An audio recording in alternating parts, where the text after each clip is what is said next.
एक बड़ा ही प्रतापी राजा था। उसकी प्रजा हमेशा उससे खुश रहती थी। बड़ा ही ज़बरदस्त तरीके से वो अपनी जनता की सेवा करता था। बट उसमें एक प्रॉब्लम थी, वो एक आंख से देख नहीं पाता था। तो एक दिन उसके मन में ख्याल आया, एक अपनी तस्वीर बनाऊंगा और राज दरबार में उसको बड़ा करके लगाऊंगा। उसने अपने राज्य के सभी ज़बरदस्त चित्रकारों को बुलाया और कहा कि मेरी तस्वीर आपको बनानी है।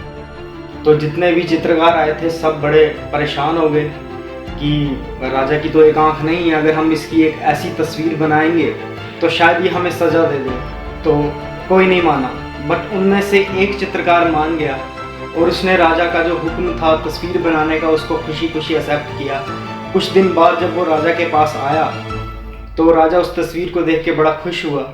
उसने एक ऐसी तस्वीर बनाई थी जिसमें राजा अपनी एक आंख बंद करके शिकार कर रहा था। तो फ्रेंड्स, एक खुशहाल जीवन के लिए हम दूसरों को कैसे देखते हैं ये बहुत इंपॉर्टेंट है। आपके हिसाब से आपके आसपास सबसे खुशहाल इंसान कौन है और वो कैसे अपने आसपास लोगों को ट्रीट करता है। कई ऐसे साइंटिफिक एक्सपेरिमेंट हैं जिनमें ऐसा प्रूव हो चुका है कि अगर हम अपने मन में किसी के प्रति ग्रजेस रखेंगे, नफरत रखेंगे, तो वही कारण बनता है कई सारी डिजीजेस का। तो मेरी आपको यही सलाह है कि आप सभी लोगों को माफ़ करो और उन सभी लोगों से माफ़ी मांगो जिनको आपने या जिन्होंने आपको जाने अनजाने में कभी परेशान किया है। पर्सनली जाने की ज़रूरत नहीं है, आप मन में ही उनको माफ़ कर दो और उनसे माफ़ी मांग लो, आप काफ़ी हल्का फील करोगे। बट कुछ लोग ऐसे होते हैं जिनका दिमाग में ख्याल आते ही आपके दिमाग में एक नफ़रत की लहर दौड़ पड़ती है और आपको लगता है कि नहीं इसको तो मैं माफ़ कभी नहीं कर पाऊंगा। अब जब मैं ये बात कह रहा हूँ, आपके दिमाग में कितने लोगों का नाम आ रहा है? किसी एक बंदे का आ रहा है या 10 का आ रहा है? मैंने पावर ऑफ सबकॉन्शियस माइंड एक बुक है बाय डॉक्टर जोसेफ मर्फी, उसमें मैंने पढ़ा था कि अगर किसी ऐसे बंदे का ख्याल आपके दिमाग से निकल नहीं रहा है जिसने आपको कभी ना कभी हर्ट किया था, तो आप ऐसा मन ही मन दोहराएं कि मैं तुम्हें माफ़ करता हूँ और अगर कोई गलती मुझसे हो गई है तो मुझे माफ़ कर दो, ज़िंदगी की सारी खुशियाँ तुम्हारी हैं। अगर आपको किसी ऐसे पर्सन के साथ डील करना पड़ रहा है जो रोज़ ही आपको दिखता है, कहीं ना कहीं मिल ही जाता है, या आपके कोई नियर एंड डियर्स में है जिसके प्रति आपके दिल में नफरत है, तो उसके अंदर कोई ना कोई एक क्वालिटी तो होगी, तो हमको उस पर फोकस करना चाहिए। कई बार हमारे आसपास वाले लोगों से ही या हमसे ही कई बार ऐसी गलती हो जाती है जो किसी को परेशान कर सकती है। उनमें कोई ना कोई एक अच्छी क्वालिटी तो होगी ही, अगर हम उस क्वालिटी पे फोकस करेंगे तो वो बढ़ेगी। तो अगर हम किसी की एक क्वालिटी पे फोकस करते हैं तो हमें और ज़्यादा क्वालिटीज़ उसमें दिखेंगी। ये ब्रेन एक ऐसी मशीन है, इसमें जो डालो वो बढ़ता है। इस ब्रेन से कुछ डिलीट नहीं किया जा सकता। जितनी भी नेगेटिविटी हमारे दिमाग में चली गई है उसको हमेशा के लिए कभी ख़त्म नहीं किया जा सकता और अच्छे थॉट्स डाल के उस नेगेटिविटी को डाइल्यूट किया जा सकता है। जैसे मैं एग्जांपल के तौर पे आपको बताऊं कि अगर एक काले पेंट का टैंक है, उसको वाइट करना हो तो क्या तरीका है? उसको वाइट करने का यही तरीका है कि हम उसमें इतना ज़्यादा वाइट डालें कि वो काला दिखे ही ना।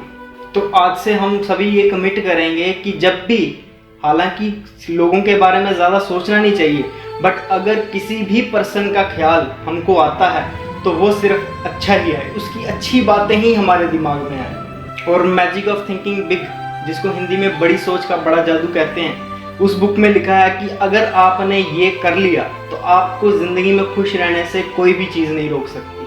आपके आसपास ऐसे लोग आएंगे जो कि किसी ना किसी की नेगेटिव बात कहेंगे, जिसको चुगली कहा जाता है। तो बेस्ट यही है उस सिचुएशन में कि हम उसकी बात को अवॉइड करें। उस बंदे को अवॉइड करने की ज़रूरत नहीं है, हमें उसकी बात को अवॉइड, कोई बहाना लगा के उसकी बात को अवॉइड करना। वो बंदा बुरा नहीं है, बस उसको पता नहीं है कि ये नेगेटिव बात करना कितना डेंजरस हो सकता है उसके लिए और उसके आसपास वालों के लिए।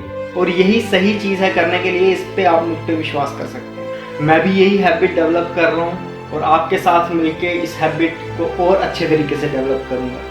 ये शायद एक बार में ना हो, बट हम जितनी ज़्यादा इस चीज़ की प्रैक्टिस करेंगे उतना ज़्यादा ही हम खुशहाल रहेंगे। जितनी ज़्यादा अच्छी बुक्स पढ़ेंगे, अच्छी वीडियोस देखेंगे, अच्छे लोगों की संगति में रहेंगे, तो हमारे लिए ये करना आसान होगा। आप मेरे को मैसेज कीजिए, मैं आपको बताऊंगा अच्छी बुक्स के बारे में, आप ज़रूर पढ़ना उन बुक्स को। और मैं यकीन के साथ कह सकता हूँ कि अगर आपने ऐसा कुछ कर दिया तो आपकी ज़िंदगी में एक क्रांति आ सकती है, एक रेवोल्यूशन आ सकती है। आप में से कुछ लोग सोच रहे होंगे यार बात तो सही है, बट वो बंदा है ही बड़ा बेकार है, उस बंदे में कोई अच्छी क्वालिटीज़ है ही नहीं। बट आपको अपने लिए, अपने अच्छी सोच के लिए, अपने माइंड के लिए आपको ये सब करना ही होगा। अगर आप जाने अनजाने में किसी के बारे में अगर बुरा सोचोगे तो आप ज़िंदगी में कभी खुश नहीं रह पाओगे, दिस इज़ गारंटेड। और अगर आप ऐसा करोगे तो आप अपने आप को भी आसानी से माफ़ कर पाओगे। यही भगवान का प्रिंसिपल है, जो हम देते हैं वही हमें मिलता है। जब हम लोगों के बारे में अच्छा सोचना शुरू करेंगे तो हम अपने बारे में भी बड़ी आसानी से अच्छा सोच पाएंगे। अगर आप मेरे को ऐसे ही सपोर्ट करना चाहते हैं तो कमेंट बॉक्स में यस ज़रूर टाइप करें, इस वीडियो को ज़रूर लाइक करें और ऐसे लोगों के साथ शेयर करें जिनको इस बात से फ़ायदा हो सकता है। मेरे पेज को लाइक कीजिए, मुझे इंस्टाग्राम पे फॉलो कीजिए, मेरे चैनल को सब्सक्राइब कीजिए। धन्यवाद, नमस्कार।